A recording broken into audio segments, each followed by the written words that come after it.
Welcome to Tea with Tanya. I'm your host, Tanya Ambrose, an average millennial navigating life as a maternal health professional, nonprofit founder, and grad student. Join me in the tea tasting room where we spill the tea on finding balance and promoting positive living while doing it all. Hey friend, welcome back to another episode of Tea with Tanya. I am happy to be here in the tea tasting room for yet another week for us to talk and continue to work on ourselves as we continue to transform every aspect of our lives. I hope you would have done something for yourself within the last week. And I know I often say that to you, but it's very important that we set aside time. It doesn't matter if it's 1 minute, 5 minutes, 10 minutes, 3 hours. Just set aside some time in a week to really and truly do something for yourself that's going to make yourself proud, that's going to make you feel better or at peace, something. For me, strangely enough, the last time since we met in the tea tasting room, one of the things that I did, which to this day I still can't believe, was do nothing. Like I was at my capacity with every single thing in life, personal, professional, whatever it was, I was at my capacity. And I was still trying to push through that, but I ended up doing absolutely nothing. Do I have time to not do nothing? I don't, because, again, a lot of things that happen, things are moving fast. So I don't often have the time, or I don't really have the time essentially to not do anything. But I realize I'll acknowledge the fact that I was pushing myself and I cannot afford to be burnt out again. I needed to just rest. So I did absolutely nothing. When I said nothing, I didn't read, I didn't do anything. I just had the TV on in my room as background noise or light. And I just stayed there and just sit in silence. Like that sure did shock the hell out of me. But I had to, because on last week's episode, we spoke about honoring our feelings and even building resilience. And one of the things that I had to do was really and truly honor how I was feeling. I was feeling overwhelmed. I was feeling really overstimulated. It was just a lot for me. And I had no choice but to really and truly do nothing. So that's what I did. So I would love to hear what you did for yourself within the last week. That could be maybe watch a TV show, read a book, be like me, do absolutely nothing, or complete a task. Whatever it is, again, it's just going to be something that's going to be fulfilling to you, that's going to better yourself. When I talk to you, when I ask you or tell you, I hope you've done something for yourself. So I hope you have. Now, in today's episode, we're going to be talking about, as you can tell by the title, we're going to be talking about confidence. We are going to be talking about building confidence no matter how you look or how you feel or where you are in life. And that's just, I felt compelled to talk about this, especially after talking about honoring our feelings, because I'm realizing that every now and then I am struggling with my confidence, my self-esteem for whatever reason, because I'm living in my head. Because again, chronic overthinker here. But I definitely want to talk about that because I think, it's just how we're going to explore how to cultivate confidence regardless of our appearance, especially living in the world that we are living in today. Okay. Before we get into today's episode, I do want to share the mantra or affirmation of the day. And I do have two. So, you take whichever one works for you.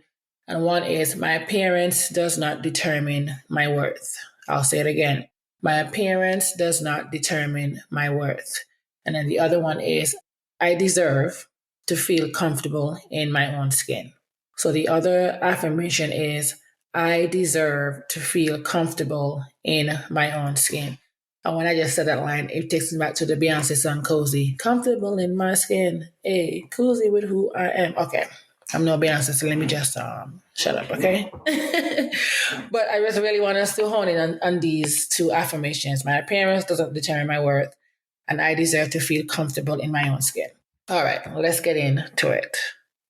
To me, as I sat and I thought about this episode, I think confidence is often portrayed as something that is tied to our physical attractiveness. But I think, and I know for a fact, especially from my experience, that true confidence goes beyond any surface level perceptions. It is all about embracing who you are inside and out and owning it with pride. We have to own that confidence, own how we feel, how we embrace how we are, and own it with pride. But I do want to talk about, before we get into anything else, I want to talk about some myths that, like debunking the myth that confidence is only solely based on looks. Again, we have these societal standards that may suggest otherwise. And I think that comes from, I think our confidence essentially at the end of it all comes from self acceptance and self worth. And that's something that I have found myself struggling with in the past. And every now and again, it keeps tapping me on my shoulder sometimes. But I think it's about recognizing your strengths, acknowledging your weakness, and still believing in yourself. A lot of us sometimes we tend to forget to believe in ourselves. One thing about me, I'm going to believe in somebody else. I found myself in the past believing in others more than I believe in myself. And I realized that that was like a detriment to me as a person and my confidence, my self esteem, because it's like, why is it so easy for me to show up for other people and pour into them and boost their confidence? But then when it comes to me, sometimes I may have, like some negative self thoughts to myself as well. So I've been working and have been working on that over the last couple of years because I'm like, what, if not me, if I can't gas myself up, if I can't pour into myself, now how am I going to be pouring into others in other people's lives? And it's the same thing how I feel on this podcast. If I cannot pour into myself, I cannot sit here with you in a tea tasting room, talking to you, encouraging you, empowering you, if I'm not practicing essentially what I'm preaching. And we're not perfect. Here in the tea tasting room, we are not perfect, but we do the best that we can. So I think the notion that confidence is solely tied to our physical appearance is a pervasive myth in our society. Because when you think about back in the day, we have these glossy magazines to now we're all in everybody's social media feeds. Is that we're constantly being bombarded with images that equate beauty with confidence. And this couldn't be further from the truth. For me, I think confidence is a multifaceted concept that often comes with its fair shares of myths and misconceptions as well.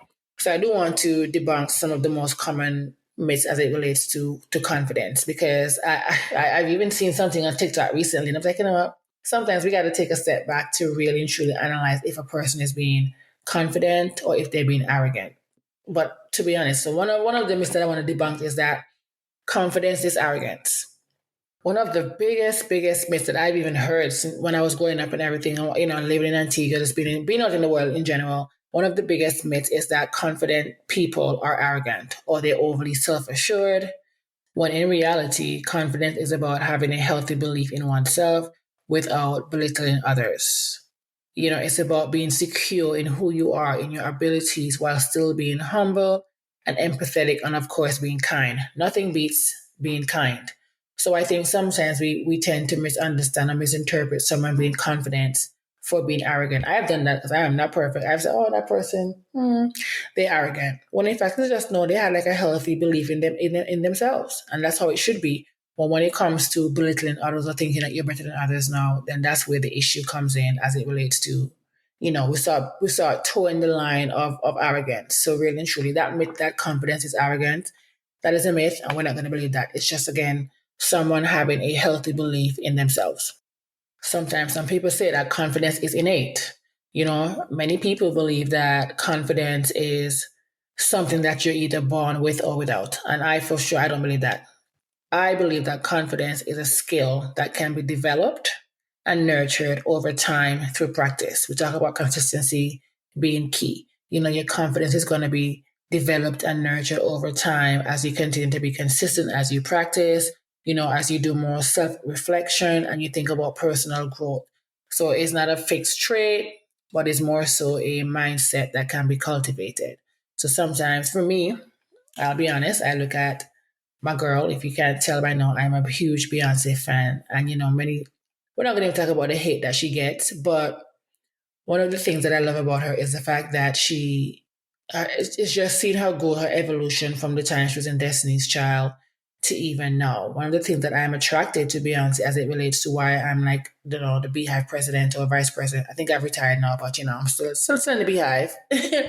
Is the fact that she still remains humble, she's empathetic, she's kind, based on what your stories that you're hearing from other people. I have never heard anything negative as it relates to Beyonce. She becomes alive when she's on stage. And, she often said that, when she's on stage, she becomes Sasha Fierce. And then when she's off stage, she's like a shy person into herself. You know what I mean? But then, that comes from her practicing and realizing that, I have a gift I can be confident, but I'm not going to be arrogant. So, it's again, I don't think her self-confidence was innate. She was just supported from a child by her parents and continued to believe in herself, and she had that support system. So that's one of the things, like, it's not one time, like, Beyonce probably just born being confident, but it's like, no, it's something that she had to grow into. Another thing is, confidence means that you never feel insecure. And that is another myth, is that confident individuals never experience self-doubt or insecurity. When in fact, everyone, we are, I don't care who you are, where you are listening to this podcast, in truth, everyone, we have moments of doubt or insecurity. It's all about part of being human. And I go back to that same Beyonce analogy, whenever we watch her behind the scenes where she's confident. When we see her on stage, we don't know that she was doubting herself or she was thinking something wasn't going to work or whatever the case may be. But again, you have to, because she is human too. We are human. We're going to have some level of insecurity. Confidence isn't the absence of these feelings where we're not going to feel insecure, but it's just our ability. And I've come to realize that as I'm on my self love journey and just my personal growth, especially in the last few months of this year, confidence isn't the absence of these feelings. It's about your ability to acknowledge them and move forward despite how you are feeling. And I think many of us oftentimes we tend to forget that. Having confidence doesn't mean that you're never going to feel insecure. The next myth is, confidence is based on external validation. And I think many people mistakenly believe that confidence comes from external praise or validation. And I'll be honest, I have thought that, and I have believed that, we think like, having compliments or achievements, this is going to boost our confidence. While in fact, external factors or validation can only boost our confidence temporarily. Because again, the thing is, true confidence stems from within. It's about valuing yourself independent of what others may think or the others' opinion as well. And I think we think again that confidence is about perfection. Child, please. I mean, we're not God. None of us are perfect. Some of us think that when we're confident, or confident means that, you're flawless. You woke up like this, you're flawless, or you're never making any sort of mistakes. When in fact, again, what I've come to realize, especially this year, is that true confidence is about embracing your imperfection and learning from failures. Because one thing I'm going to do is learn from my failures, okay? And I think that continue to help me to boost my confidence. Do I feel confidence every day? Absolutely not. Like, that's not me. That's not my ministry. I don't feel confident every day, but I'm able to embrace that imperfection. I'm able to learn from my failures or turning these stumbling blocks into stepping stone. It's about building resilience in the face of setbacks. And that comes from understanding the growth often comes from overcoming challenges. Like I mentioned in our last episode, when it comes to building resilience and honoring your feelings, you have to turn those stumbling blocks into stepping stones. And I think as we continue to dispel these myths, it'll make us adopt a more realistic understanding of what confidence is. It's not about arrogance or any sort of innate talent, but it's more so about your self-belief, your resilience, and your continuous growth. For me, I think true confidence begins with self-acceptance. Your self-worth is about recognizing and embracing the totality of who you are as a person beyond just any outward appearance. You think about your strengths, your talents, and all these unique qualities, like I would have mentioned, that contribute to your confidence just as much as anything else, more so than your physical attributes. And I say that because I remember growing up, going through puberty. And I remember when I started developing my breasts, and of course, your hairs under your underarms and everywhere else. And I remember that feeling of developing my breasts, and in the blink of an eye, my friends around me, like, they all just had bigger boobs. And I'm like, wow, here I go. I'm the girl with the pancake chest, no boobs. And I just remember at one point in time feeling insecure, feeling like, I wasn't developing fast enough because my friends around me, they had bigger breasts. Me, on the other hand, I'm over here with my little flat chest at this point, thinking, I want bigger breasts. I remember growing up, I was being teased for having a smile, showcase more gum than teeth. And I would like fake smile or try to cover that up. I remember growing up being teased about, oh, you have big lips and your lips are big. Like, let me tell you, child, thank the Lord, my parents essentially never made me feel less than, because some of these things that I was teased about was like, girl, really? But I just remember that. And I also remember even, at one point in time when I was younger, wanting bigger breasts or wanting to have surgery to remove my gums from like, showing too much when I smile, or wanting to reduce my lip size. When I think back, I'm like, girl, be so for real. But again, that's just really what society does to us. But one thing I always will say, even at the time when I was going through puberty, then as I became older and in my teenage years and early 20s, I just, even then when I was being teased and I wanted bigger breasts, for some reason, I was never the person that was going to be like, oh, you know what, I'm going to have surgery to get bigger breasts, I'm going to have breast implants, I'm going to do X, Y, Z. I always found that I was confident with that. Am I always confident every day? Absolutely not. But for the most part, I've always been that person. Like, well, this is who I am. I know I'm looking back. I didn't know. Now in today's society, there are people who are paying millions of dollars to have the size lips that I have. So I've always been unique. Like my father has always called me unique. All his girls unique. And so that's just one thing when it comes to confidence again. Because, again, we think about our bodies and we attach certain stigmas to what defines confidence. And when we're talking about body positivity, we tend to shame people. Oh, you know what? You're much more round, or you have bigger boobs, or you don't have the Coca-Cola shaped body. It's so much.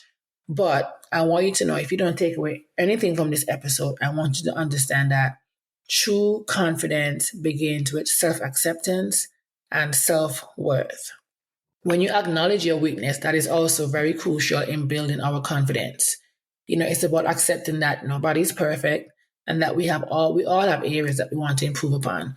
At one point in time, I was very obsessed with my fingers. I still am. And then one time someone gave me a compliment telling me I have nice fingers. And since then, you cannot tell me that I don't have nice fingers. So I did, it added to what I was already feeling.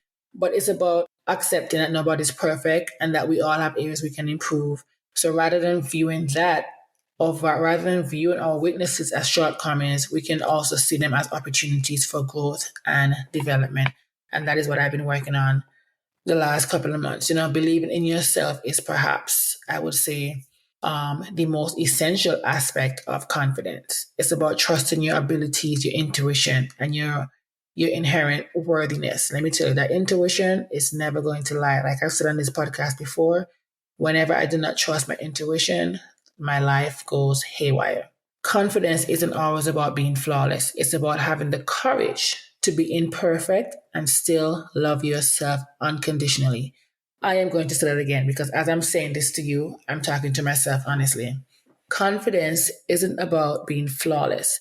It's about having the courage to be imperfect and still love yourself unconditionally. So when we're able to debunk these myths, it's that confidence is solely on our looks. For me, let me tell you, I want us to dig deeper and be more realistic and have an authentic sense of confidence. Is that it radiates from within. When we often hear, oh, confidence comes from within. If you can't expect someone to love you if you don't love yourself. All that is true. It radiates from within. It's grounded in your self-acceptance. It's grounded in your self-worth and your belief in your own capabilities, right? For me, I'm in the gym working out 3 to 4 times a week because it's not necessarily because of my body. One of my motivating factors just was like, you know what? Here I am with a little pouch that I don't know where it came from. Why is it even here? So I wanted to fix that. But I also wanted, one of my main goals right now in the gym is to grow and maintain and gain stamina. I want to be able to walk up the stairs in my house and not be trying to catch my breath, I want to be able to run, walk a mile, whatever it is, without feeling overly tired. So that's one of my main reasons why I'm in the gym. Again, like I said, growing up, I thought about, oh, I wanted bigger breasts at the time. But now, even in the social media age where you see everything, you're either seeing the thinnest person, or to me, it's just always something shady sometimes as it relates to how we are and how we look at people, right? Especially when it comes to their body size and the magazines and the TikToks, the Instagram. We're seeing people are posting these pictures. Some will not be photoshopped. Let's keep it real. but we tend to attract our confidence only in our physical appearance. And I think that's something that we need to work on. We need to cultivate our confidence that's going to transcend any sort of physical appearance. And I want to share some of the ways in which we can do that. And that starts with self-acceptance. I spoke about that earlier. Start by accepting yourself exactly as you are. Embrace your quirks, your flaws, your imperfections. They make you unique. And I remember growing up, being around my dad in the dressing room with all his teammates and everything. And he would always call me Unique. Like that was that's my nickname. Like at this point, why don't you just why didn't you name me Unique? But I just remember telling his teammates, Tanya, she's a very unique person, XYZ. At the time, not necessarily knowing why he was saying that. But as I got older and, he always like tell me, my sisters, you're beautiful, you have nice skin, but it's more than just how you look outside, it's your mind, it's your heart, and that's one thing that my mom would also teach us, like, lead with your heart. So you definitely want to embrace everything that makes you unique. And remember again, no one is perfect, and that's what makes us human. Think about your mindset shift. Challenge the negative thoughts that are undermining your confidence and replace them with positive affirmations and focus on your accomplishments and your qualities beyond any appearance. Like I always try to start the episode with an affirmation because I do really think that we need to be replacing these negative thoughts that we have from time to time because we are human. Or when that happens, you want to replace them with any sort of positive affirmation and focus on your accomplishments and qualities beyond your appearance. Self-care. Take care of yourself holistically. We talk about self-care, self-care Sundays, getting my nails done, my hair, my eyebrows. All that is good. But you want to take yourself from a holistic standpoint. That means physically, mentally, emotionally. Prioritize activities that are going to make you feel good. Again, when I started the episode, each episode I ask you, or I say, I hope you've done something for yourself to make yourself feel good. That could be whether it's exercise, it's meditation, whatever hobbies you have. It could be spending time with loved ones. It could be baking. It could be binging a show, it could be reading, whatever it is, you want to ensure that you're taking care of yourself from a holistic standpoint. You're tapping into taking care of yourself physically, mentally, emotionally, and even spiritually as well. Another thing you can do is to set goals. Again, we've talked about SMART goals in the past, but you want to define what success means to you beyond any external validation. And of course, once we're able to find that out and define that, we want to be able to set achievable goals based on your passions and your values and celebrate your progress along the way. And I feel like a hypocrite telling you this sometimes because I don't often celebrate my progress along the way because again, I'm always on to the next, on to the next, on to the next. Because I'm really passionate, but I am working on slowing down, being more present, and celebrating the progress along the way. So as I'm telling you this, I want you to define what success means to you. Because again, we're in the age of social media where we're seeing our peers or people who are within, whatever it is, we think we're seeing people post different things and we don't know how these people come by their success or how they're living their lives. So again, define, because sometimes it gets tricky when we start to measure our success against somebody else who may have a different passion, a different upbringing. So you want to define what success means to you beyond any sort of external validation. And then you want to set achievable goals in order to execute, but also celebrate your progress along the way. And my biggest thing is practice gratitude. That's just when I tell you that's my personality at this point. Practicing gratitude. You want to appreciate the things you have instead of dwelling on what you lack. Hello. I've had to learn that lesson. You want to appreciate the things you have instead of dwelling on what you lack. Gratitude shifts your perspective and fosters a sense of abundance. And with that, that's going to boost your confidence along the way. So you definitely want to practice confidence because again, confidence is a journey. It's really truly not a destination. It's about consistently, continually to work on yourself and embracing every complexity of who you are. I want us to strive to cultivate confidence that's going to radiate within us. When we talk about confidence in our everyday life at work, in our relationship, it plays a crucial role in how we live our lives. Confidence in our everyday life is about carrying yourself with assurance and assertiveness. It's about speaking up for yourself.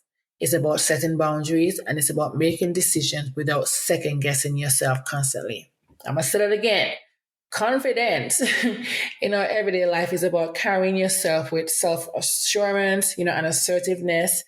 It's about speaking up for yourself. It's about setting those clear boundaries and making decisions without second guessing yourself. Confident individuals, we are more likely to take risks, try new things, and handle challenges with grace and resilience. When it comes to work, in the workplace, you consider yourself to be a valuable asset. They wouldn't have hired you if you weren't valuable. And then that can also allow you to take on leadership roles if that's what you want. You can speak up in meetings, because one thing I'm going to do, I'm going to talk in a meeting, because you know what? I am valuable. I know why I'm here. I am going to present whatever ideas I may have with conviction, because again, when you become a confident employee, you're more likely to, I believe, pursue, other career opportunities as well. You're able to maybe even negotiate for higher salaries, or you're able to handle criticism constructively.